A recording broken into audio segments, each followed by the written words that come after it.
Hola les pentesters, on est toujours sur la chaîne de Hackmania. Aujourd'hui, on va voir le guide du débutant hacker numéro 7. Donc, dans ce fameux GDDH7, on va parler d'un outil super utile et qui existe déjà depuis de nombreuses années qui s'appelle Wireshark. Donc ici, ce fameux outil Wireshark, ça va nous servir à analyser les paquets.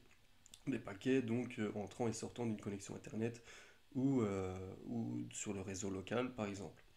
Bon, à quoi ça va nous servir? Déjà, on va pouvoir authentifier des attaques. Imaginons maintenant on aurait une attaque DDoS. Donc une attaque DDoS, c'est un déni de service qui a pour principe de couper la connexion internet à une personne par exemple ou un serveur. Et bien grâce à Wireshark, on va pouvoir voir et analyser les paquets, d'où proviennent-ils, etc. Par ailleurs, on a aussi la possibilité de pouvoir sniffer des paquets tels que des paquets de connexion. Par exemple, tu vas te connecter à un site qui n'est pas sécure, donc HTTP et non HTTPS. Et bien là, le hacker va pouvoir récupérer les identifiants. Avec les crédentials, évidemment, tu auras perdu l'accès à ton compte. Voilà pourquoi, dans cette partie de la vidéo, tu vas déjà avoir un avant-goût de comment les hackers font, par exemple, dans les lieux publics, en fait. Ils vont créer donc ce fameux faux hotspot Wi-Fi et utiliser l'outil Wireshark afin de vérifier les données qui transitent sur leur réseau et pouvoir les utiliser. Bon, si t'es chaud, je vais te faire un petit avant-goût.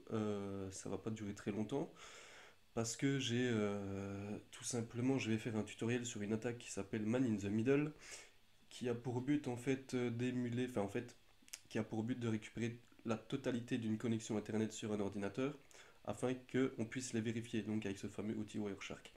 Ici, ce que je vais faire, c'est que je te fais un bref aperçu de l'outil, je t'explique euh, comment il fonctionne sur un site HTTP et je t'explique comment il fonctionne sur un site HTTPS, pardon. Ok, on est prêt? Allez, on se retrouve sur le bureau. À tout de suite. Alors, nous voilà sur le bureau. Je me dirige donc vers Kali et je vais t'expliquer comment ça fonctionne. Donc ici, on a le fameux outil Wireshark qui est disponible ici dans ta barre de logiciel et il est là, d'accord? Une fois que tu vas arriver sur Wireshark, tu sais quoi, je vais le faire en même temps. Hop, voilà. Ok, ok. Voilà, donc le principe est simple. Ici, on va pouvoir récupérer des informations sur des sites qui ne sont pas sécurisés avec le HTTPS.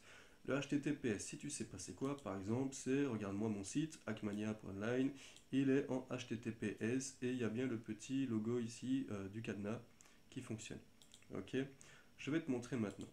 On va essayer de rechercher donc le protocole HTTP et faire un Enter et on va lancer donc l'attaque sur le réseau local. D'accord? Ici, je suis là, sur le HTTP. Bon, tu vas vérifier que là, tu vas rien voir. Pourquoi? Bah justement parce que je ne passe pas par HTTP normal. J'ai HTTPS. Ici, je vais marquer des credentials. Hop, AZERTY. Et je vais tomber sur une page qui te dit que tu t'es trompé. Évidemment. Alors, je vérifie et je vois qu'il n'y a toujours rien. Pourquoi? Parce que le site est sécurisé.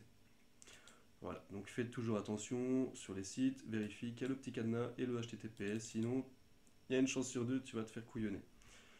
Ok, maintenant on va aller surtout se rediriger sur Google. Grâce au Google Doc, je vais te trouver un site vulnérable HTTP. Un Google Doc, c'est quoi? Ce sont les mots-clés qu'on utilise avec Google afin de trouver des vulnérabilités. Tu as sûrement dû voir une des vidéos là-dessus, sinon tu vas sur le blog, elle y est, ou sur YouTube, ou sur TikTok. Donc, alors ici, on veut un site HTTP. Hop, voilà. On fait une recherche dans l'URL et on va rajouter une URL avec évidemment un espace de connexion. Donc login.php. Hop, je fais ma petite recherche. On va essayer le premier lien évidemment. Alors voilà, déjà de 1, ici tu constates que le cadenas n'est pas fermé comme sur mon site. Pourquoi? Parce que si je fais un CTRL copier et que je vais écrire le texte pam pam pam dans un éditeur, je vais récupérer tout le format et il manque le S ici à HTTP. C'est-à-dire que le site est vulnérable à l'enregistrement des données par le protocole HTTP. Bon, évidemment, tu vois qu'ici, j'ai déjà eu une connexion HTTP donc sur le protocole qui va sur la page de login et etc. Bon, moi je t'ai dit, je peux te récupérer tes logins, tu te connectes. Et c'est parti. Hackmania, password, Hackmania, online. Ok, je me connecte, je ne sauvegarde pas, et je tombe sur une page qui va te dire en flamand, je ne sais quelle langue, que je me suis trompé d'identifiant. Je retourne donc sur mon Wireshark, je vérifie que j'étais bien ici. Là, c'est la page de connexion, c'est donc dans cette partie ici que je vais trouver les identifiants qui sont juste là, HTML4 URL encoded, donc login, Hackmania, password, Hackmania Online, voilà. Donc là, tu viens d'apprendre à utiliser Wireshark sur le protocole HTTP et tu comprends maintenant pourquoi il est important de vérifier si le site où tu vas a bien un petit cadenas HTTPS ou s'il n'est pas de cadenas et qu'il n'a pas de cadenas et qu'il est en HTTP. Ok. Donc je voudrais refaire la même chose sur mon site. Ce n'est pas possible étant donné que le mien passe en mode HTTPS, donc Wireshark ne retrouvera rien. Comment faire pour récupérer ces fameux paquets de connexion? Je te l'expliquerai plus tard avec un petit script que j'aurais fait moi-même qui va décrypter en fait tous les fichiers HTTP, toutes les données pardon, HTTPS pour les rendre lisibles en HTTP. Sur ce, je te souhaite bonne aventure et bonne recherche et on se voit bientôt pour le prochain GDDH. Allez, ciao ciao.